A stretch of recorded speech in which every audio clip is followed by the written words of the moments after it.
আসসালামু আলাইকুম রহমতুল্লাহি ওবরাকাতুহ। সম্মানিত ভিউয়ার্স, সমস্ত প্রশংসা আল্লাহর জন্য। আলহামদুলিল্লাহ। দরুদ ও সালাম শান্তির ধারা বর্ষিত হোক হযরত মুহাম্মদ সাল্লাল্লাহু আলাইহি ওয়াসাল্লামের প্রতি। আল্লাহুম্মা সাল্লি আলাইহি আল্লাহুম্মা বারিক আলাইহি। সম্মানিত ভিউয়ার্স, আজকে আমি কিছু প্রশ্ন নিয়ে আপনাদের সম্মুখে হাজির হয়েছি। যে প্রশ্নগুলো হবে আকীদা বিষয়ে, যে আকীদাটা কি, কিভাবে আসলো, বা কেন এটা আমরা করে থাকি, এই যে ভুল আকীদাগুলো বা সঠিক আকীদা আমরা কিভাবে বুঝবো যে কোনটা সঠিক কোনটা ভুল। আমাদের আকীদা বিশ্বাস, আমরা মুসলমান ঘরে জন্ম নিয়ে আমরা মুসলিম হিসেবে নিজেদেরকে পরিচয় দিই। এরপরে পরিচয় দেওয়ার পরেও আবার নতুন করে পাল্টা একটা প্রশ্ন হয়। এই প্রশ্নের সম্মুখীন আপনি হয়েছেন কিনা আমি জানি না, তবে কমেন্ট বক্সে জানিয়ে যাবেন অবশ্যই। যেমন আমি যখন আমাকে কেউ জিজ্ঞেস করে আপনি কি, আসলে আপনি কি, তো আমি বলি আমি মুসলিম। আমি মুসলিম যখন বলি তখন আমাকে আবার পাল্টা একটা প্রশ্ন করা হয়, আর আপনি মুসলিম আমি তো বুঝতে পারছি, কিন্তু বিষয় হচ্ছে যে আপনি আসলে কোন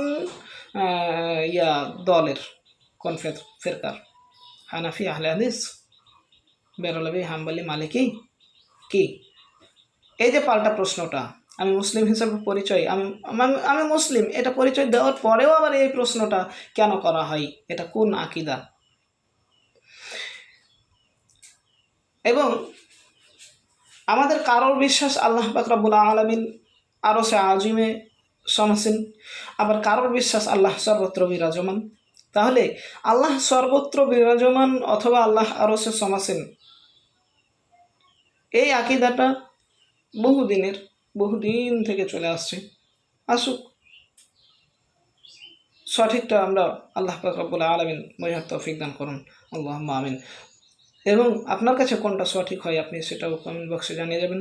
আর বিষয় হচ্ছে যে এখন রাসূল সাল্লাল্লাহু আলাইহি ওয়াসাল্লাম মাটির তৈরি নাকি নূরের তৈরি? আমাদের কারোর বিশ্বাস মাটির তৈরি, কারোর বিশ্বাস নূরের তৈরি। এখন রাসূল সাল্লাল্লাহু আলাইহি ওয়াসাল্লাম কবরে, আমাদের কারোর বিশ্বাস মৃত, আবার কারোর বিশ্বাস কবরে জীবিত। আপনার কাছে কোনটা মনে হয় অবশ্যই কমেন্ট বক্সে জানিয়ে দেবেন।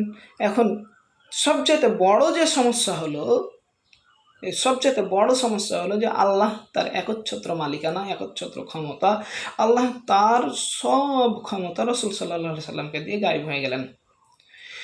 আল্লাহ পাক রব্বুল আলামিন তার সব ক্ষমতা রাসূলুল্লাহ সাল্লাল্লাহু আলাইহি সাল্লামকে দিয়ে গায়েব হয়ে গেলেন। এখন রাসূলুল্লাহ সাল্লাল্লাহু আলাইহি সাল্লাম মৃত্যুর পূর্বে এই ক্ষমতাটা, আল্লাহর দেওয়া ক্ষমতাটা কাকে দিয়ে গেলেন? খাজাকে দিয়ে চলে গেলেন। এই আকীদাটা কিভাবে আপনি পোষণ করতে পারেন আমাকে অবশ্যই জানিয়ে যাবেন।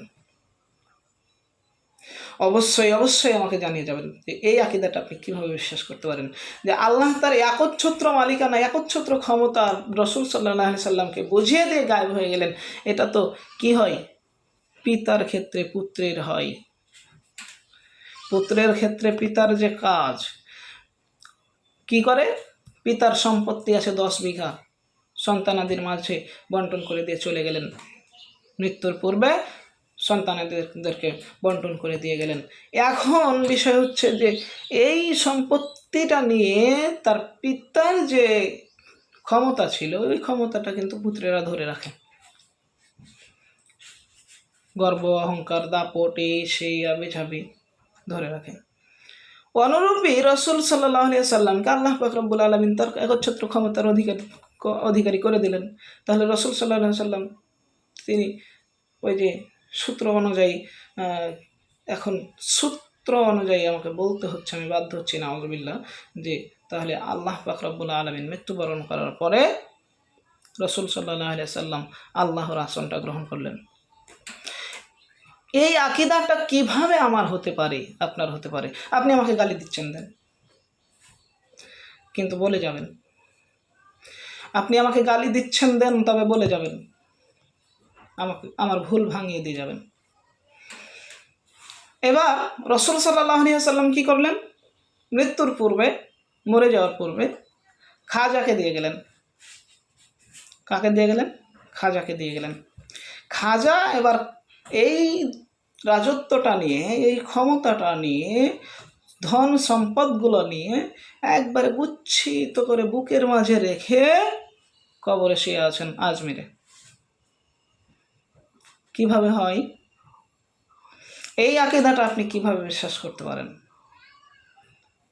এই আকীদা বিশ্বাস করে আপনি নিজেকে মুসলমান দাবি করেন কিভাবে? কমেন্ট বক্সে লিখে যান। আপনি আমি যদি এই বিশ্বাস করি, এর মানে খাজাকে রসুল সাল্লাল্লাহু আলাইহি সাল্লামের আসনে বসিয়ে দিয়েছি, আর রসুল সাল্লাল্লাহু আলাইহি সাল্লাম আল্লাহর আসনে বসে আছেন, আপনি বিশ্বাস করেছেন আমাকে। কেন? আল্লাহর ধন খাজাকে দিয়া, নাকি আল্লাহর ধন রসুলকে দিয়ে আল্লাহ গেলেন গায়েব হয়ে, রসুলের ধন খাজা পাইয়া শুয়ে আছেন আজমিরে। আপনি যে সুরে সুরে খুব সুন্দর করে সুললিত কণ্ঠে, কোকিল কণ্ঠে আপনি যে গানটা গেয়ে মানুষকে শোনাচ্ছেন, মানুষের আকীদা করাচ্ছেন, মানুষকে বিশ্বাস করাচ্ছেন যে খাজার কাছে চাইলেই পাওয়া যায়, এরপরে খাজার দরবার থেকে কেউ খালি হাতে ফেরে না, এই সেই আবিঝাবি, মানে এখন আল্লাহর কোনো ক্ষমতা নেই? আপনি এটা বোঝাতে চাইছেন যে এখন বর্তমানে আল্লাহর কোনো ক্ষমতা নেই, সব ক্ষমতা খাজা নিয়ে আসেন, সব ক্ষমতা খাজার। আপনি এই আকীদা কোথা থেকে পেলেন? আমার প্রশ্ন এটাই যে এখন কি বর্তমানে তাহলে আল্লাহর কোনো ক্ষমতা নেই, আল্লাহর অস্তিত্ব নেই? এখন কি সব ক্ষমতা খাজার কাছে? এর মানে খাজার কাছে না গেলে আমাদের কি জাহান্নাম যেতে হবে?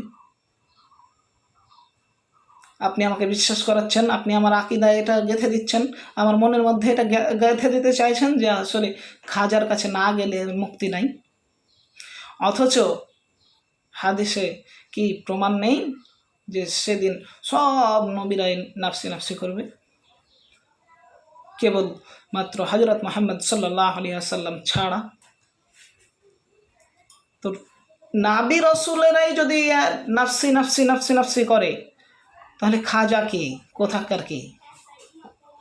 হ্যাঁ, আপনার আকীদা হতে পারে কিভাবে, বিশ্বাস হতে পারে কিভাবে? কমেন্ট বক্সে অবশ্যই জানিয়ে যাবেন। আর আল্লাহর কাছে আমি ক্ষমা চাইছি যে কিছু কথা আমার আজকে বের হলো, এই কথাগুলোর জন্য আল্লাহ পাক রব্বুল আলামিন যেন আমাকে ক্ষমা করেন। আর আপনারা শ্রবণ করছেন, আপনারাও আল্লাহর কাছে তওবা করুন, কমেন্ট বক্সে লিখে যান। নাউজুবিল্লাহ। এই বিশ্বাস ধারণকারী যারা আছেন তাদের প্রতি শ্রদ্ধা রেখেই বলছি, আপনারা নিরপেক্ষভাবে বিবেচনা করবেন, ভাববেন, নিরপেক্ষভাবে বিবেচনা করবেন, ভাববেন, সঠিকটা ইনশাআল্লাহ আপনি পাবেন। তবে এই ধারণা অবশ্যই অবশ্যই পোষণ করা থেকে দূরে থাকুন, অবশ্যই অবশ্যই এই ধারণা পোষণ করা থেকে দূরে থাকুন। কি জানো গানটা যেন কি, আল্লাহর ধন খাজাকে, sorry sorry sorry sorry sorry আল্লাহর ধন রসুলকে দিয়া, আল্লাহ গেলেন গায়েব হইয়া, রসুলের ধন খাজা পায়া শুয়ে আছে আজমিরে, কেউ ফিরে না খালি হাতে খাজা বাবার দরবারে। এটাই তো ছোট্ট কয়েকটা শব্দ, কিন্তু এর মধ্যে যে কি বিশালতা লুকিয়ে আছে, কি আকীদা আপনার মধ্যে ঢুকে দিচ্ছে যে আল্লাহর জায়গাতে কে বসে আছে আপনি বুঝতেই পারেননি। কাকে বসিয়ে দিয়েছে আপনার মনের মধ্যে, যে গেঁথে দিয়েছে যে হ্যাঁ এই ওই ওই আল্লাহর ধন রসুলকে দিয়ে আল্লাহ গেলেন গায়েব হয়ে, আর রসুলের ধন খাজা পেয়ে শুয়ে আছেন আজমিরে, কেউ ফিরে না খালি হাতে খাজারে তোর দরবারে। এখন বিষয় হলো যে এই আকীদাটা হতে পারে হিন্দুদের, হতে পারে বৌদ্ধদের, হতে পারে খ্রিস্টানদের, হতে পারে সনাতনদের, ইত্যাদি ইত্যাদি বিধর্মীদের হতে পারে, কিন্তু আমার আপনার কীভাবে হতে পারে?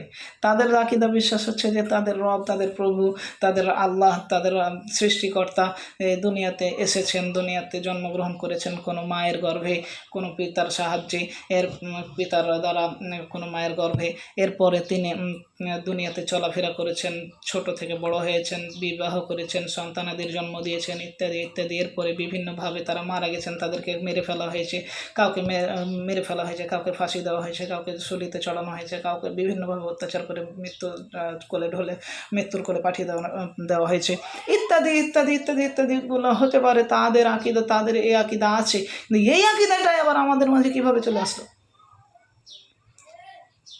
যে আল্লাহ গায়েব হয়ে গেলেন? আল্লাহ গায়েব হয়ে গেলেন মানে তিনি দুনিয়াতে ছিলেন, দুনিয়াতেই ছিলেন, দুনিয়াতে বসবাস করতেন, দুনিয়াতে খেয়েছেন, দুনিয়াতে পড়েছেন, দুনিয়াতে ছোট থেকে বড় হয়েছেন, দুনিয়াতে তিনি কি বলে, দুনিয়াতে তিনি সব কিছু করেছেন। এরপরে মৃত্যুর পূর্বে রাসূল সাল্লাল্লাহু আলাইহি সাল্লামকে উত্তরসূরি করে দিয়ে মৃত্যুবরণ করেছেন, ওয়ারিস করে দিয়ে মৃত্যুবরণ করেছেন। কাকে? রাসূলুল্লাহ সাল্লাল্লাহু আলাইহি সাল্লামকে। এবার হযরত মুহাম্মদ সাল্লাল্লাহু আলাইহি সাল্লাম মৃত্যুর পূর্বে খাজাকে দিলেন, কিন্তু খাজা মৃত্যুর পূর্বে কাউকে দেননি। আপনি বিশ্বাস করাচ্ছেন, আপনি আমাকে এটা বিশ্বাস করাচ্ছেন, কোন যুক্তিতে বিশ্বাস করাচ্ছেন? কোন যুক্তিতে এই আকীদা আমার মনের মধ্যে গেঁথে দিতে চাইছেন, চেষ্টা করছেন? অবশ্যই কমেন্ট বক্সে জানিয়ে যাবেন। ভণ্ডামির সীমারেখা অতিক্রম করেছেন, আল্লাহর কাছে তওবা করুন আর সঠিক পথে ফিরে আসুন। আল্লাহ পাক রব্বুল আলামিন আমাদেরকে বোঝার তৌফিক দান করুন। আল্লাহুম্মা আমিন। আসসালামু আলাইকুম ওয়া রাহমাতুল্লাহ।